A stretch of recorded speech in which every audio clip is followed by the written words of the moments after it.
Prostate cancer is still such a big concern for men, and I think it has been for many years. Why is it still the case?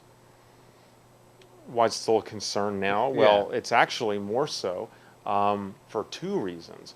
One is that men are living longer. I'm sure you'll hear this over and over. People live longer, so cancer is catching up to us. But furthermore, and this is a critical area with prostate cancer, is that we happen to find two tests that were kind of early warning signs, kind of like the canary in the cage in the coal mine, that we don't have with other types of cancers.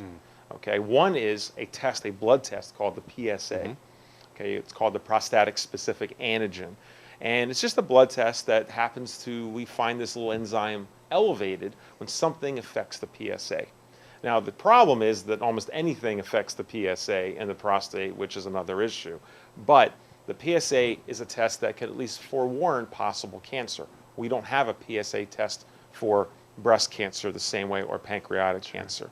The other test that we have is the DRE, which is the old finger exam that, we have some male nurses that keep our patients from running out of our office because of that test. But nevertheless, men, it's a good idea to have that done. The doctor can feel and look for or feel for any palpable nodules that could be a cancer.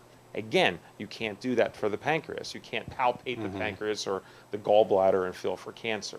So when you have these two tests that are fairly modern, with an aging population of baby boomers, there's a bunch of men out there, and they're living longer.